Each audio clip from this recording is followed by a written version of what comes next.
She left her son behind to survive. Now, she has to learn how to live. The desert didn't ask questions. It didn't care where she came from or who she used to be. It just watched as a woman named Mara stumbled across its edge, breathless, broken, and still walking. Some say a mother would never leave her child, but what if staying meant both of you might not make it out alive? That's the choice Mara faced, and every step away from her little boy tore pieces from her soul. She didn't run because she was weak. She ran because she was the only one left to protect him. Then came a man named Calder, a widowed cowboy who had stopped setting an extra plate at the table. He found her, not with judgment, but with a quiet offer. You don't have to explain. Just stay. Would you stay if love had failed you before? Could you believe in safety again, in a place where every noise used to mean danger? This is a story of scars, silence, second chances, of learning love the slow way by planting it, not chasing it. If that speaks to something inside you, leave a comment, subscribe to the channel. Now, let me tell you what happened by that old well in Arizona. Some folks are found in churches, others at crossroads. Calder Hayes found her sitting by an abandoned well, where the desert meets the cold. The wind that morning rolled off the painted cliffs like a sigh, carrying with it the kind of stillness that made even horses hesitate. Calder had set out early, looking for a stray calf that had gone missing the night before. He wasn't in any hurry. He never was these days, but something in the air felt different, like the land was holding its breath. He'd been riding along the base of the Red Rock Ridge when his mare, Juniper, stopped short. Her ears pricked forward, and her body went stiff. Calder followed her gaze. That's when he saw her. A woman, folded in on herself, sitting near a crumbling stone well that hadn't drawn water in decades. She wore a coat too thin for the season, one boot missing, the other scuffed raw at the toe. Her hair was tangled, dark with dust and wind, elbows resting on knees, chin tucked low, not asleep, not quite awake either. Calder pulled his horse to a halt. He didn't call out, just watched. She didn't move, didn't flinch, but he could tell she knew he was there. Some part of her had likely been listening for a sound like his hoof on hardpack, saddle leather creaking, man breathing slow. He dismounted quietly, boots crunching against the dry earth, a few paces closer, and he could see the red marks on her arms where her sleeves had been pushed up. She was scraped, sunburned in places. There was a dried bloodline near her temple. Still, she didn't look up. He took off his hat and held it by his side. His voice, when it came, was low and even. "You all right, ma'am?" No answer. Only the wind, brushing past them like it had somewhere better to be. He waited. Finally, her shoulders shifted, barely, then, slowly. She raised her head. Her eyes found his, and for a moment, Calder forgot every word he'd meant to say. Because the eyes that met his weren't afraid. They were hollow, worn thin like river stones. The kind of eyes that had seen too much, walked too far, and were still walking, even now, inside her mind. "I don't need nothin'," she said. Her voice cracked at the edge, but her back stayed straight. Calder nodded, though he didn't believe her. He could see the tremble in her fingers, the dryness at the corners of her mouth. "All right," he said gently. "Then maybe just let me sit a spell. Keep you company." She didn't argue, didn't move either. He took a seat on a flat rock nearby, far enough not to crowd her, close enough for her to feel his presence if she chose to notice it. For a while, they sat in silence. A lizard darted between two stones. The sun crept higher, painting the cliff faces in warm tones, but neither of them moved. Eventually, she shifted again, not toward him, just toward stillness, the kind that comes when you're so tired your bones hurt. "You come far?" he asked, not expecting an answer. "Still?" She nodded. "Don't know how far," she said after a beat. "Walked till I couldn't remember why." Her voice was soft now, fragile, like a page pulled from an old book. Calder studied her hands. One of them was bleeding, faintly, from where the skin had split at the knuckle. "You hungry?" he asked.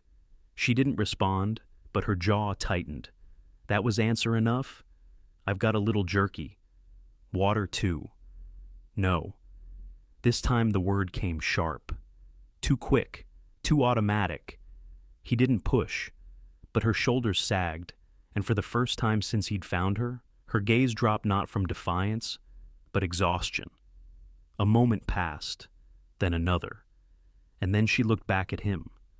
Not like she wanted saving, not like she trusted him, but like someone standing at the edge of something they couldn't walk back from, unsure whether to fall or take a hand.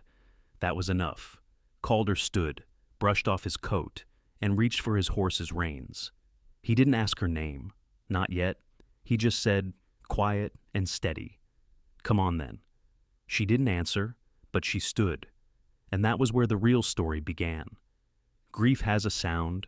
In Calder's cabin, it echoed every time he set the table for one. He hadn't meant to keep the extra plate. It just stayed, like the echo of a footstep never quite finished, like the impression of a body on a bed long after it's left. Calder didn't talk about his wife. Folks in Winslow whispered quiet when her name came up.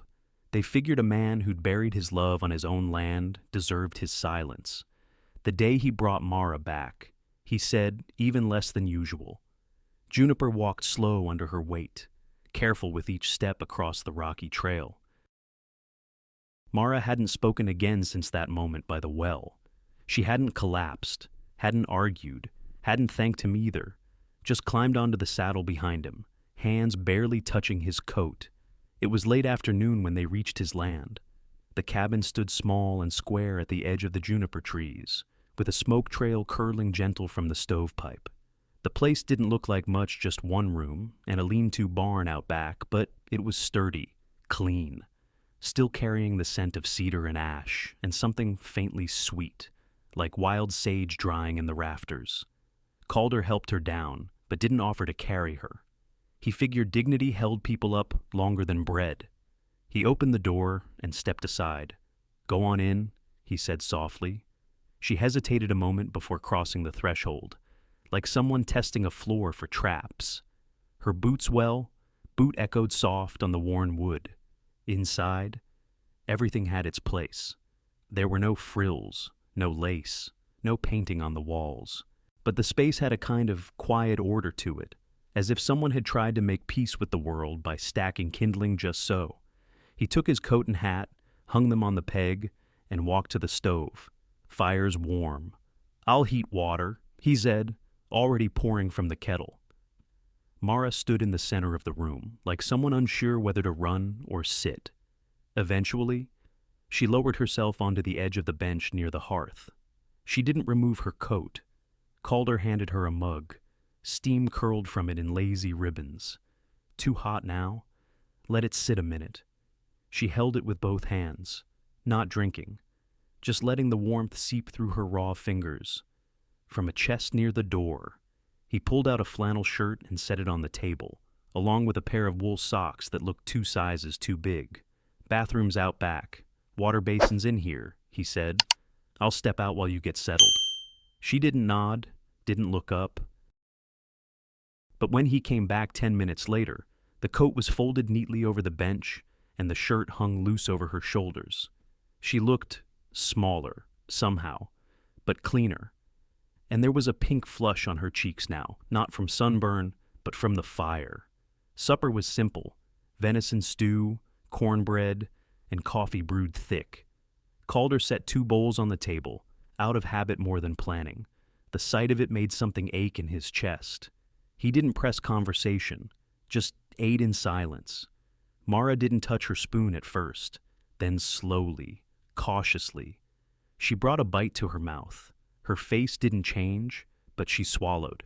It was the only sound in the room, besides the tick of the clock and the low pop of a log settling in the stove. Afterward, she helped clear the bowls without being asked. Her hands moved automatically, like someone who'd done the task 1,000 times before, only this time they didn't shake as much. The sun dropped behind the trees, and night crept in with a hush. "I've got a spare cot," Calder said, gesturing toward the far corner. A thin curtain hung from a nail, barely enough for privacy, But it was something. Blankets are clean. She walked over, testing the mattress with a light touch. Then she sat. Calder turned down the lamp and leaned against the doorframe. The room darkened until only the fire's glow danced along the walls. "I'll be out in the barn if you need," he said. "No," she replied quickly, her voice caught in her throat. "You don't have to leave. I won't be far." She nodded once, almost imperceptibly. Later that night, Calder lay awake in the loft above the barn, listening to the wind stir through the pine. He wasn't sure why he'd brought her home, only that he couldn't have walked away. Inside the cabin, Mara didn't sleep. She sat near the window, her back against the cold wall, knees pulled to her chest. The blanket wrapped around her, but her fingers kept twitching at its edge, like they didn't trust warmth to stay. She watched the darkness outside, like it might swallow the house whole, like any second. The past would come pounding at the door. It never did. The stars stretched wide above, and somewhere in the distance, an owl called once. Then again. She didn't cry. Her face was stone. But when dawn came, and light crept across the floorboards, Calder opened the cabin door to find her still seated, still wrapped in that blanket, eyes red but dry. He stoked the stove again, poured 2 cups of coffee, and set them on the table. Only then did she speak. Her voice was hoarse, almost inaudible. "You always cook for 2. Calder didn't smile, didn't answer right away. He just set the extra plate down like he always had. Healing doesn't shout. It shows up in breakfast quietly eaten, in borrowed boots neatly lined up. The third morning came with a pale blue sky, cold but clean. The kind of morning that made you breathe deeper, without realizing why. Mara had woken before the rooster crowed. She didn't make noise, didn't wake Calder, but when he stepped into the main room, rubbing sleep from his eyes, he found the stove already lit and the coffee pot gently steaming. The kindling box, once half empty, had been refilled. Her coat hung by the door, sleeves damp at the cuff from early morning frost. He paused at the threshold, taking it in, not just what she'd done, but what it meant. Mara didn't look up right away. She was seated near the hearth, mending a split seam on an old blanket, her brow furrowed in quiet concentration. One foot tucked under the bench, the other tapping lightly in rhythm with her stitching. "Coffee's strong," she said, not turning. He nodded. "That's how I like it." She handed him a mug without meeting his eyes. Their fingers didn't touch. He sat across from her and took a sip, letting the silence stretch comfortably between them. She returned to her sewing, steady hands pulling thread through worn fabric. That day, like the one before it, passed in small, steady ways. She swept the floor, beat the dust from old rugs, and patched a hole in Calder's only good work shirt. At no point did she ask what needed doing. She simply did. There was a quiet efficiency in the way she moved, no fuss, no noise, just motion born of repetition. Calder watched it unfold like a familiar song he hadn't heard in years. By midday, she was outside stacking split wood. He stood back and watched from the porch, noticing how she favored her left side just slightly, but enough to make him wonder where the bruises were. He didn't ask. In the barn, she mucked the stalls without flinching, moving with the familiarity of someone who'd done it before. When Juniper pulled back nervously, she spoke softly, rubbing the mare's flank until the animal settled. Later, she poured water into the trough, sleeves rolled up, hair pulled back with a strip of cloth she'd torn from her own hem. Her fingers, cracked at the knuckles, moved with a quiet grace. Calder leaned on the post, arms crossed, watching. "Looks like she likes you," he said, nodding toward Juniper. "Horses don't expect much," Mara replied. "Just feed, water, and soft hands." She didn't smile when she said it, but something in her voice loosened like she was talking to the air, not to him.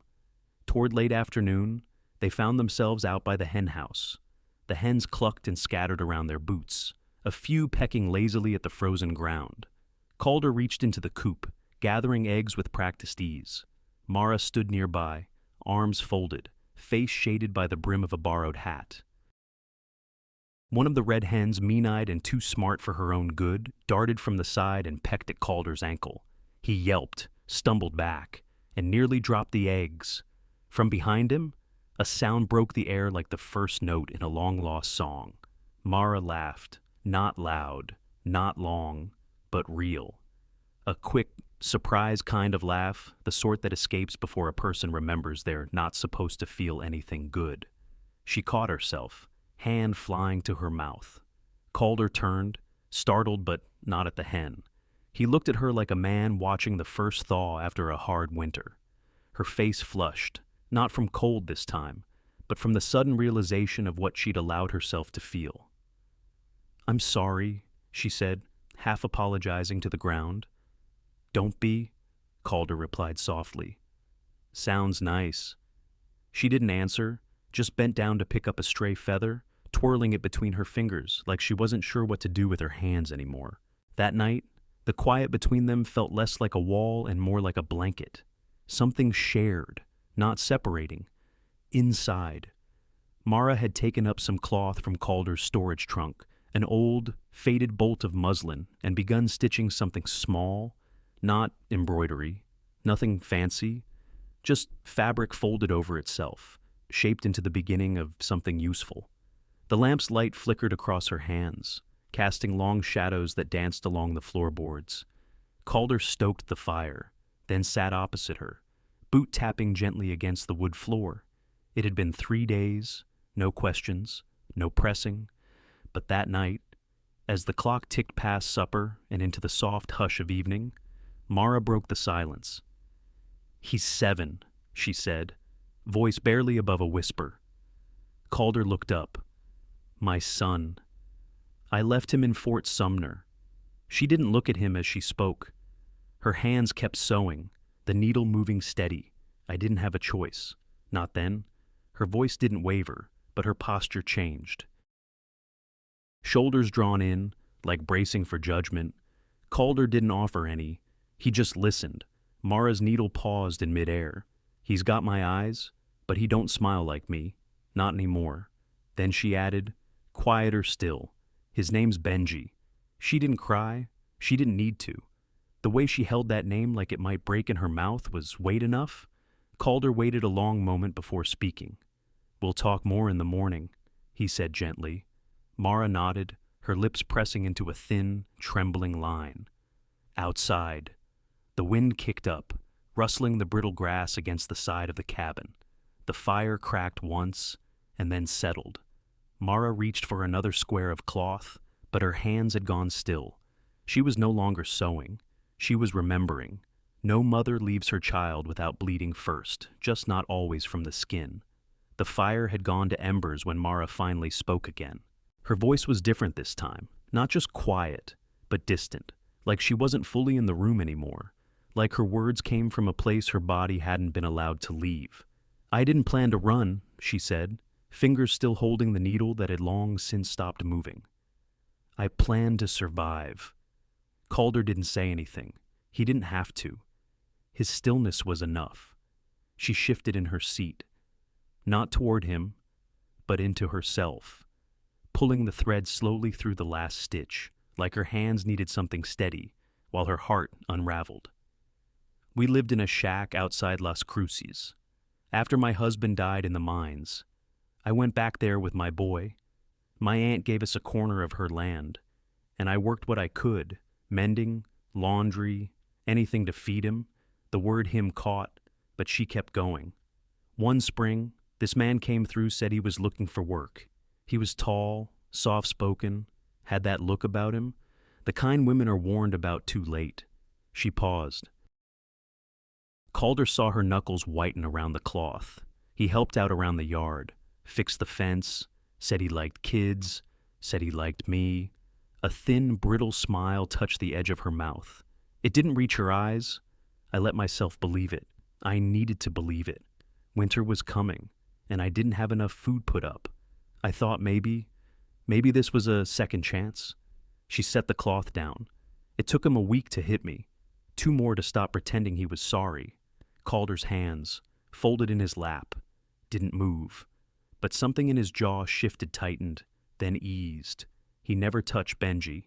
Not directly, but he'd shout, throw things, scared the boy to pieces. I started hiding him with my neighbor during the worst of it. Said it was for schooling. Truth was, I was afraid. Mara looked up then, right at Calder. I should have left sooner. I know that. But I didn't know how. I didn't know if anyone would help, and I couldn't take Benji without risking him seeing things a child should never see. Her eyes glistened, though no tears fell. One night, I walked out while he was drunk, left everything. I took the boy to my aunt's sister near Fort Sumner, told her I'd come back soon, her hands clenched around her skirt, but I didn't. I walked, hid in freight yards, begged bread where I could, figured I'd rather be nowhere than near him. Calder spoke, finally, and now Mara blinked. Her voice dropped lower. I want him back, but I don't know if I deserve it, or if it's safe. The room held stillness like a breath waiting to be exhaled.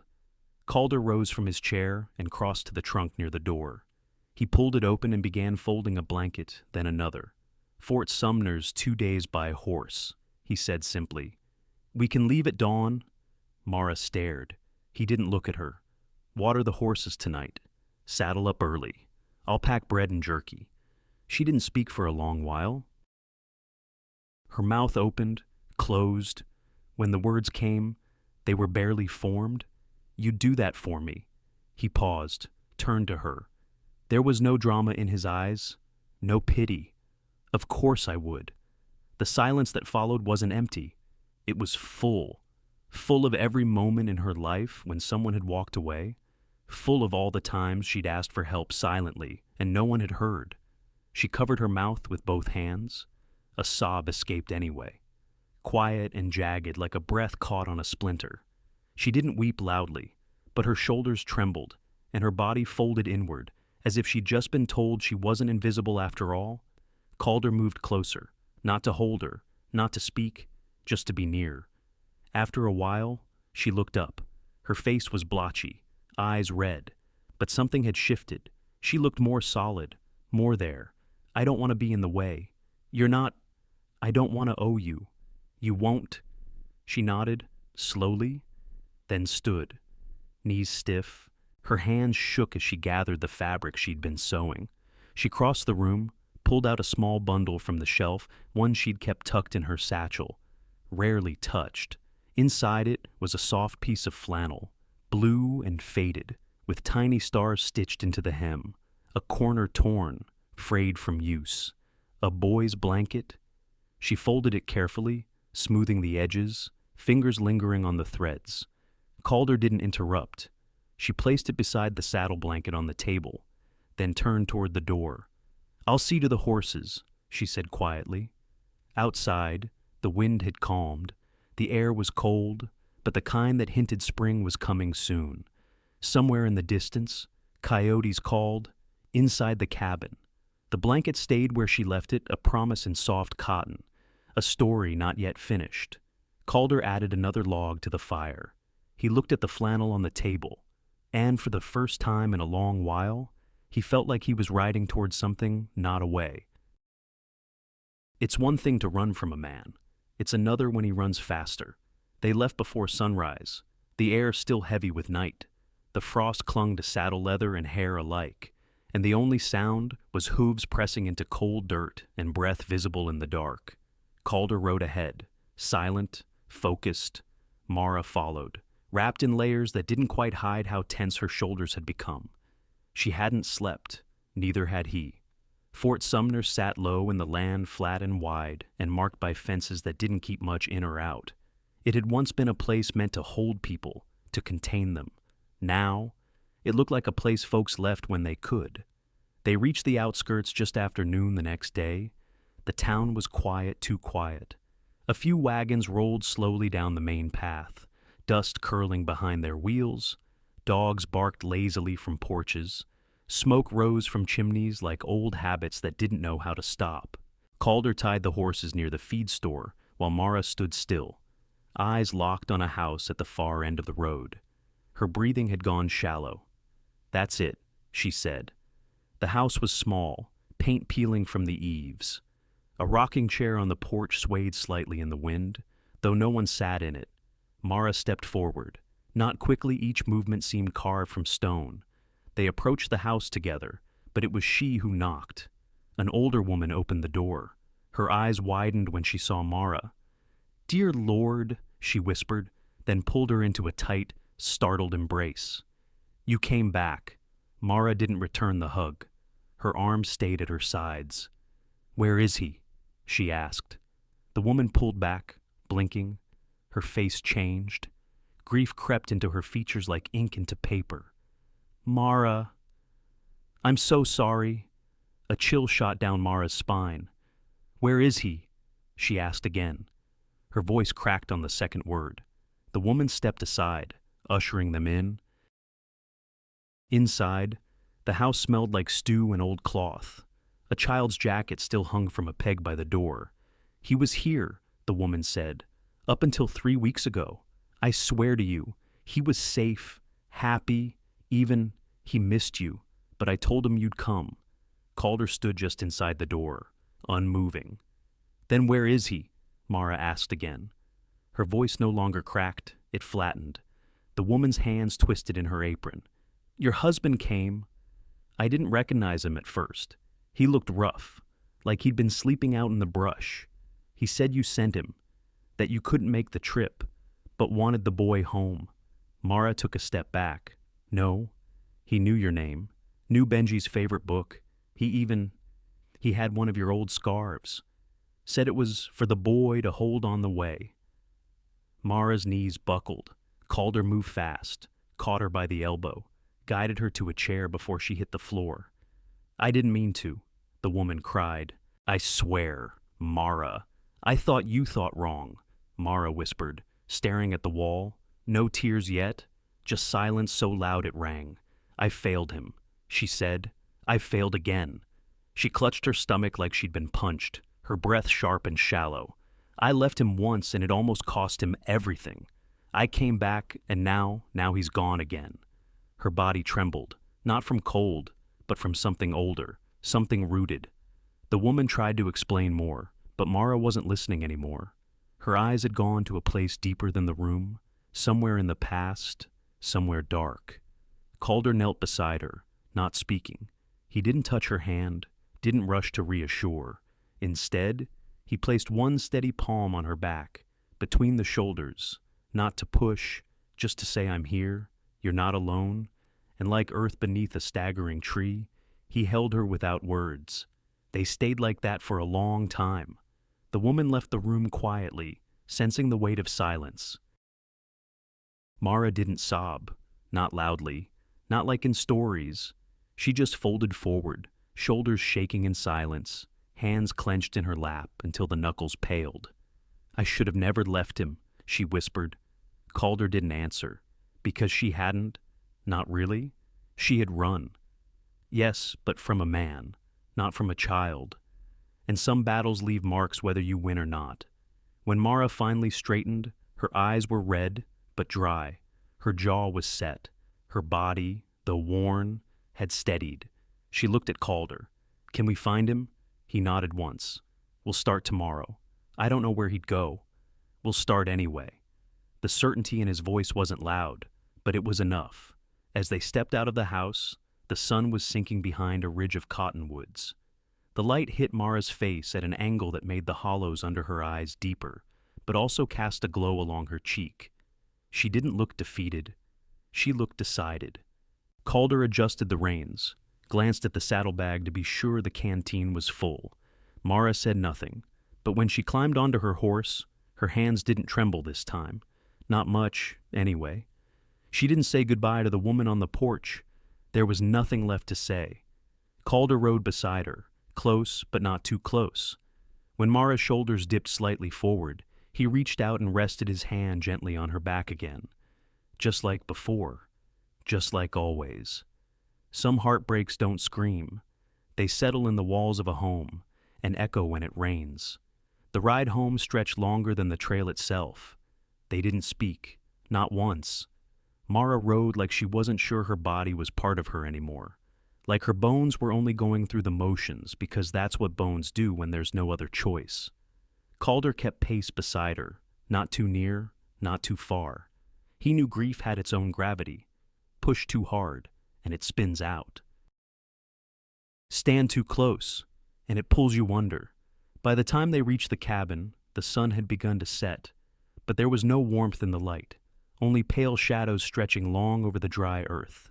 Mara slid off her horse without help. She didn't stumble. She didn't speak. She went inside, boots still on, and sat on the edge of the cot with her back to the door.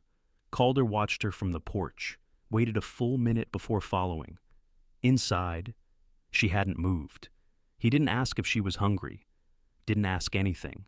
Instead, he filled the kettle, lit the fire, and set 2 mugs beside the stove. The cabin creaked softly around them, the way old homes do when they're trying to make space for sorrow. That night, she didn't sleep. He heard her get up, heard her open the door and step outside. When he rose just enough to see from the loft, he caught a glimpse of her silhouette standing in the moonlight, arms wrapped around herself, not for warmth, but to stay whole. The days that followed folded into one another, each marked only by sunrise, sunset, and the steady rhythm of small, silent chores. She swept the cabin, refilled the water basin, tended the fire when he was out. She didn't speak, but she stayed.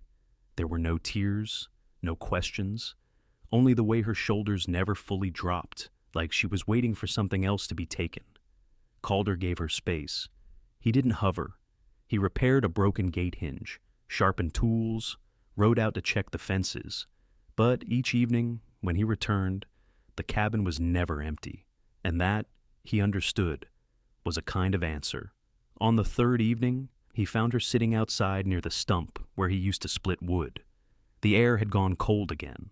Her hands were tucked under her arms, her eyes watching a place far off, not on the land, but somewhere inside herself.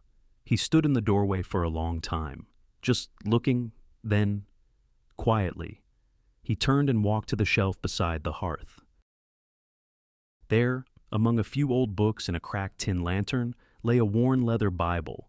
He hadn't opened it in years, but he remembered the page one his wife had underlined long ago. He flipped to it gently. The pages had softened with time. The ink was still faintly visible beneath the fold. Blessed are those who mourn, for they shall be comforted. He left it open, placed it beside her cot, not to preach, not to answer, just to offer. That night, Mara didn't go outside.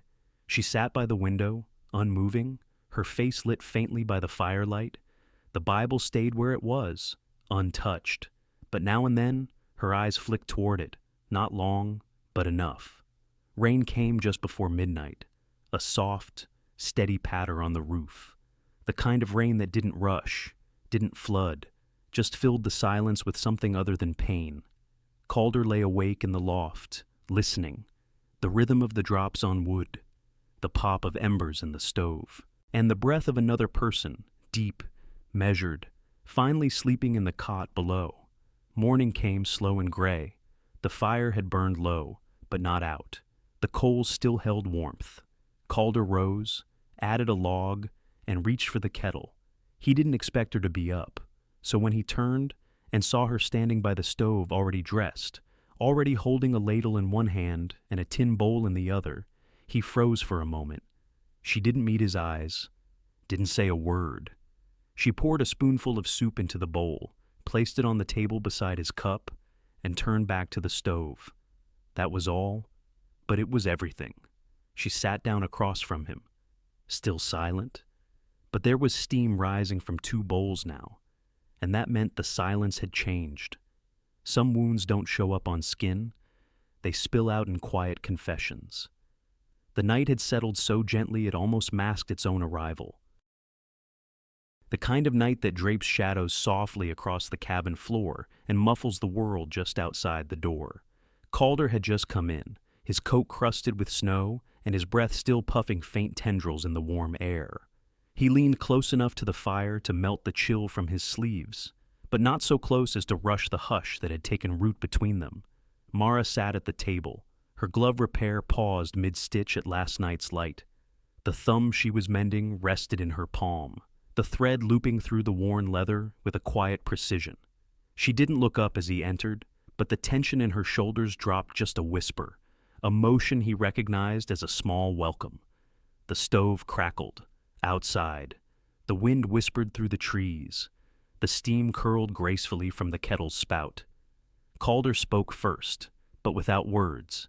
He poured coffee into 2 mugs black, just how she took it now, and handed one to her. Their hands brushed, and for an instant, both souls recognized a safe pulse in that contact. They sat rebuilding connection in silence, each breath, each sip, each shimmer of ember. Mara set her mug down. The steam folded back into itself, like a memory resurfacing. "I don't know how to do this," she finally said. Calder looked into her, a long, steady gaze warmed by the glow of the fire. "This," she nodded, almost imperceptibly. But in that nod was the depth of all the nights spent bracing for blows she believed were to come, the days when trust felt like glass beneath her feet. "This," she said again, "this quiet, staying, being seen." A pause. She glanced away, hands wrapped around her mug, knuckles white with effort. "I've spent too many years expecting kindness to crack at any moment," she admitted. "I expect people to hurt me. I expect them to leave. I expect a laugh to be masking a lie." Her eyes flicked to Calder's, and he saw her fear laid bare, not the kind that trembles, but the kind that remains steady until the body collapses. "I push," she continued. "I shut down. I run away, even when I want to stay." She paused, breath catching. Tears glinted low on her eyelashes. "I'm not good at love," she whispered. Calder lowered his gaze. No words, just presence. Then he looked up, calm and sure. "Then let's learn together." Mara blinked. The phrase landed softly, but fiercely. "Will you really?" He offered a gentle nod. Yes. It wasn't dramatic. It wasn't loud. It was a quiet promise wrapped in an everyday moment. Tears slipped down her cheeks, unbidden. But she didn't speak. She didn't run. "Instead," she said quietly, "then I'll try." Her voice, as simple as it was, echoed through the room. It carried the weight of 1,000 apologies, 1,000 hopes. They sat beside the fire, and the cabin felt less cold. Later, Mara moved toward the back wall. The window there had stood open since his wife, rest in peace, always said the breeze made their home breathe. After she left, the window had stayed open by habit more than need. Now, Mara placed her palm on the frame, eyes soft. She drew the latch closed. The click resounded like an answer to a prayer. Calder watched, didn't speak, just watched. The window closed, the draft paused, the cabin felt more contained, less exposed. Mara stepped away, stacking dishes. She didn't meet his eyes, but her walk had changed, slowed, grounded, steady. He moved behind her quietly, stacking firewood beside the hearth in the glow of the lamp. She hummed softly, a sound he recognized from a time before. Loss cemented itself in her face. "We'll make this work." She didn't answer, but she didn't disagree. The night grew darker. The fire's warmth swelled until the cabin breathed again. She still wasn't perfect at love, but she stayed, and for both of them, that was enough. She paused at the door, glancing out as snow began to fall again. The window sealed behind her, and inside, something was beginning to grow. They didn't plan for love. They planted it stitch by stitch, root by root. Spring crept across the land in quiet waves. The snow retreated slowly, revealing thawed ground, sprouting grass, and the faint green promise of new life. The sky stayed pale most mornings, soft pastel blues and early sunlight that felt gentle, not urgent. Inside the cabin, Mara sat on the bench by the hearth, paused over her quilt. It started with scraps old shirts belonging to her son, bits of her dress from the day she fled, and pieces from a blanket Calder offered. She stitched these memories together without pattern or fanfare, guiding each seam with slow, intentional care. Over time, her hands learned the rhythm one stitch, then another, in long lines across the cloth. Some pieces frayed at the edges, others held firm. Each stitch carried an unspoken promise. Calder worked beside her, measuring lumber, cutting boards, fitting planks to the frame of the house as though building not just walls, but a future. He did this without asking for permission, without declaration, just with the diligence of a man building something worthy of the life they might carve out together. They worked in tandem that week, he with his saw and nails, she with needle and thread. The hum of hammer-meeting wood intermingled with the soft pull of fabric. In those moments, they were not strangers. Learning acceptance, they were partners growing a home. One afternoon, she stepped outside, holding the quilt over a line stretched between two posts. The sun caught the fabric, lifting its colors to warm life. Calder looked on from the planks he'd just laid, saw how the wind caught the quilt and folded it gently around her, like a cradle. She smiled, as if noticing herself emerge in that moment. No words were spoken. He nodded, and something unspoken passed between them.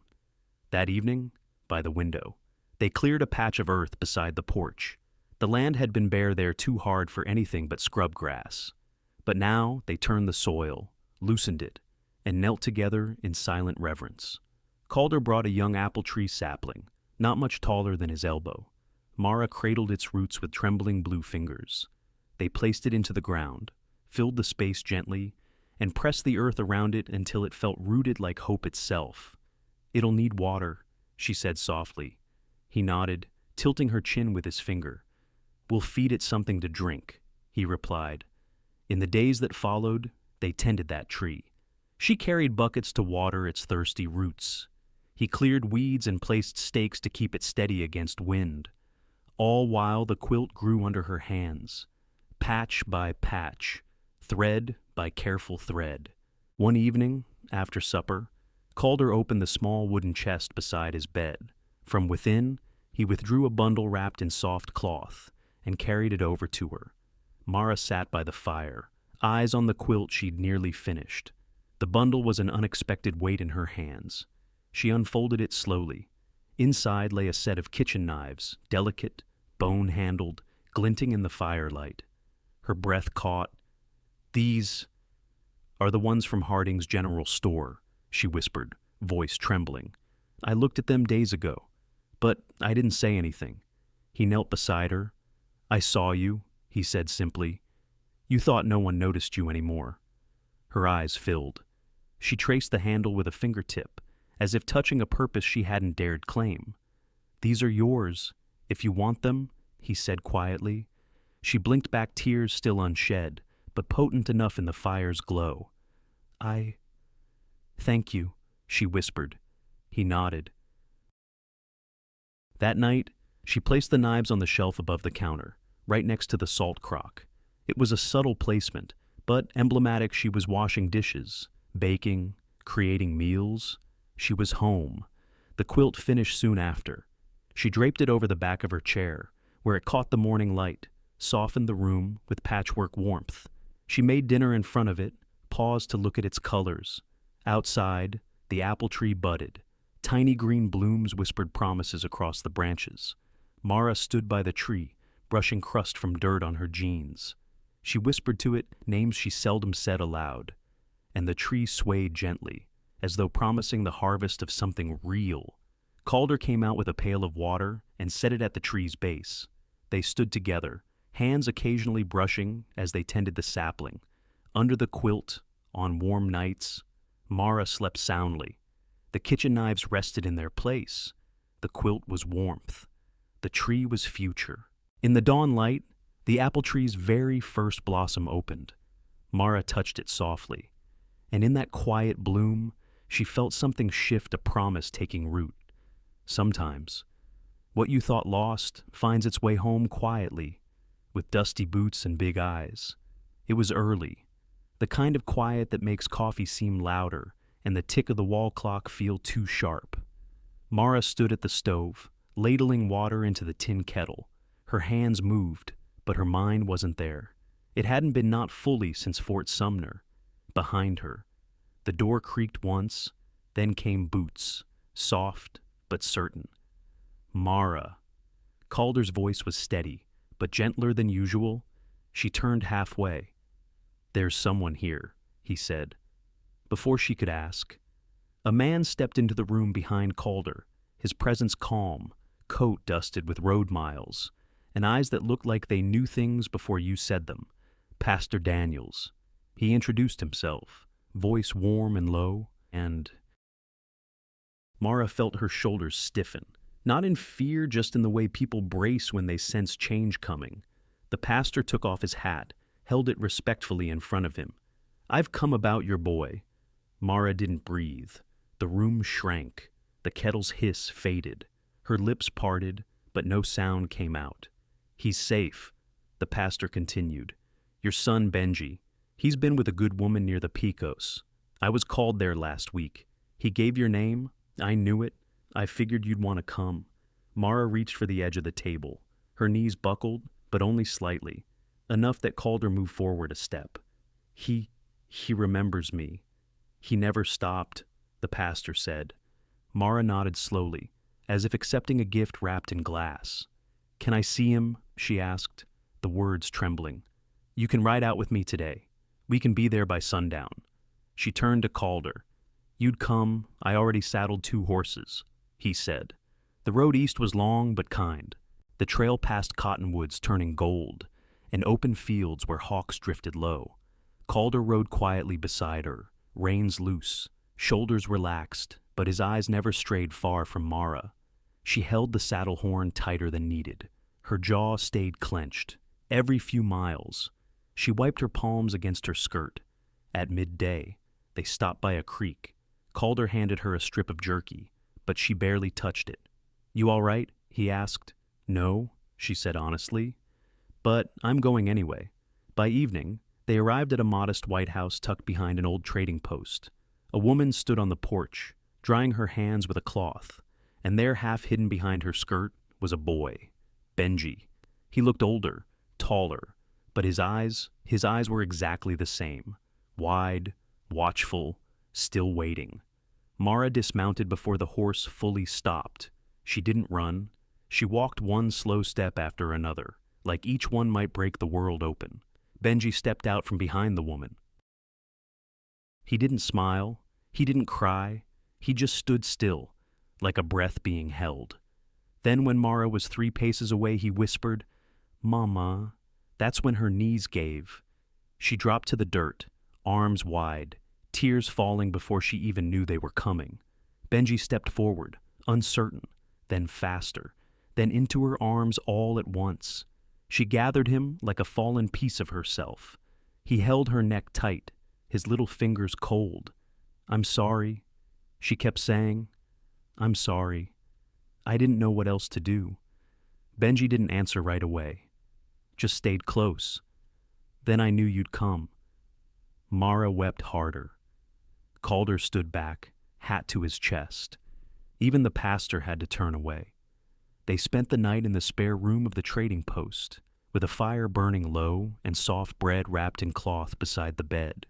Mara refused to sleep apart from Benji.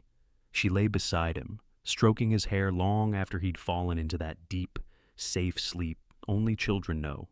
Calder sat by the door, watching the flames rise and fall. "I thought he'd be afraid," Mara whispered once. "He ain't." Calder said, "He's home." The ride back was slower, but sweeter. Benji rode with Calder less because he had to, more because he wanted to. He liked Calder's hat, tried it on twice, then giggled behind his fingers. Mara watched, riding a few paces behind, her heart so full it ached. At a shallow bend in the river, they stopped to let the horses drink. Benji pulled a small tin toy from his coat, a train, dented but cherished. "He kept it," she whispered.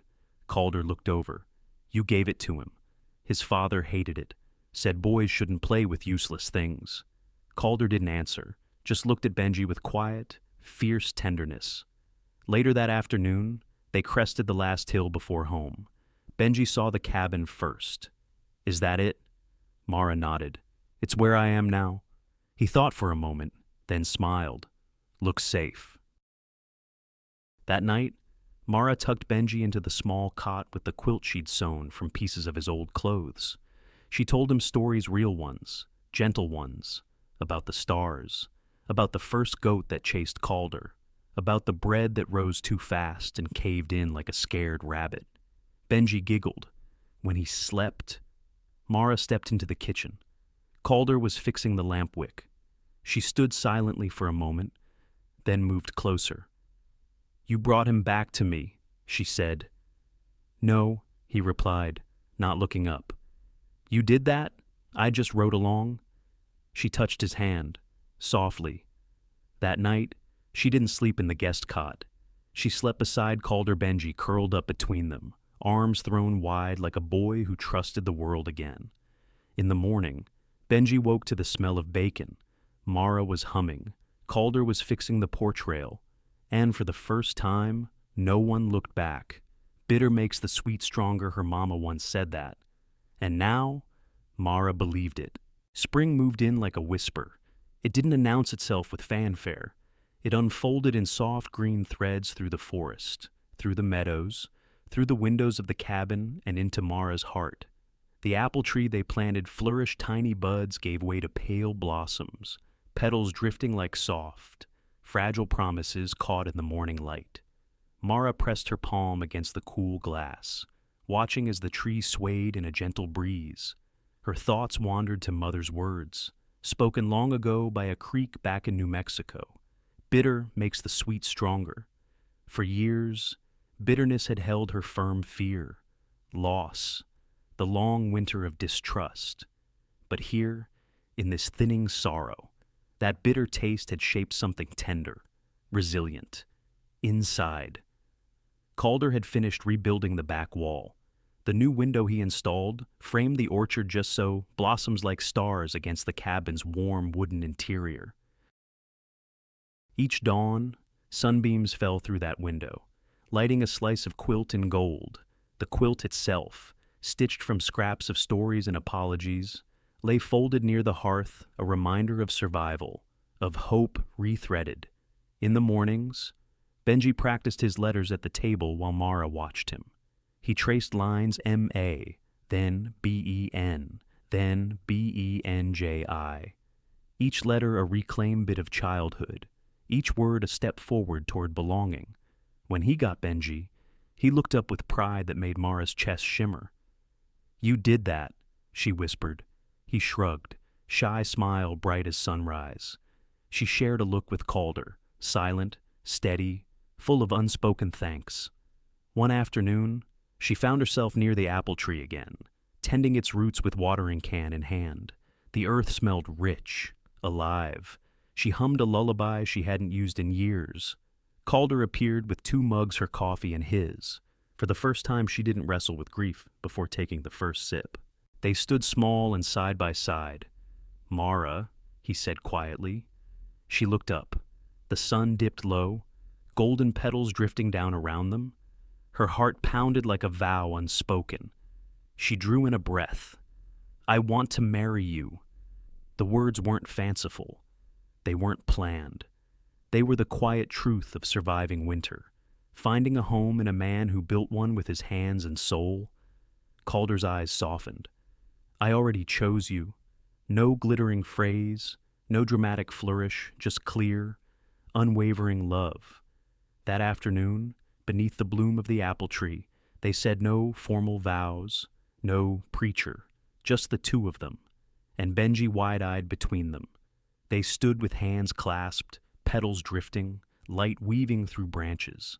Pastor Daniels watched from a respectful distance, nodding as though centuries of faith held that this moment needed nothing more than quiet assurance. Dinner that evening tasted sweeter than any she remembered. Biscuits broke soft, coffee steamy. The hearth lamp glowed like a small sun. Benji looped his fingers through his mother's braid and looked at the space between her and Calder. Mama, he said, I love home. Mara blinked back tears. Calder's hand found hers under the table, firm, warm. As night deepened, snow began in soft flurries, settling on the quilt, the orchard, the porch. Inside the cabin, they sat around the hearth. Mara folded the quilt across Benji's lap. Calder washed dishes, water, warm and rhythmic. The knives they shared shone with promise. There were no ghosts in the corners, just the quiet of choices made and held. Mara exhaled a release and a blessing. When the fire dwindled, Calder guided them to bed. Benji climbed in his cot, quilt pulled up to his chin.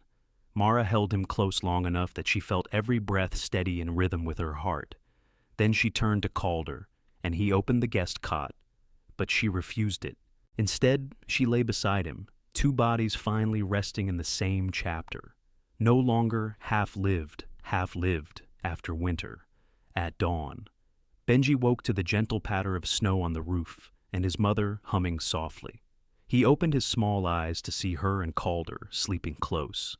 Whispered love lingering in their breaths. He stayed still, safe and warm. As morning bloomed beyond the window, apple blossoms bowed in tender white, light stitching the quilt into gold. Here ends their story. No more running, no more broken vows. Just a family held steady in the sweetness after bitter, a love not perfect, but chosen, rooted, eternal. Sometimes, healing doesn't come with fanfare. It doesn't knock loud or wear bright colors. It shows up quietly in a steady hand, a shared cup of coffee, a door that stays open even when no words are spoken. This story reminds us that survival is only the beginning. The real courage comes when we choose to stay, to try again. To trust someone new, even after trust has been broken. Mara didn't think she was good at love, but love isn't something you have to be perfect at. It's something you practice, day by day, beside someone who's willing to learn with you. For many of us, especially in the later chapters of life, the world may have weathered our hearts, but it's never too late to plant something new. A root, a promise, a second chance. So, if you're carrying pain, or silence, or fear, it's okay, let it rest. Let someone help you carry it. Because sometimes, the sweetest love comes not in the beginning, but after the bitter has taught us what truly matters. And that, perhaps, is the most beautiful kind of love there is. Thank you for spending your time with us and walking through this journey of love, healing, and second chances. If this story touched your heart, please take a moment to like the video, share it with someone who might need it, and subscribe to Wild West Echoes for more soul-stirring stories from the frontier. Your support means the world and helps us keep these forgotten voices alive. We'll see you in the next story. Until then, take care and stay kind.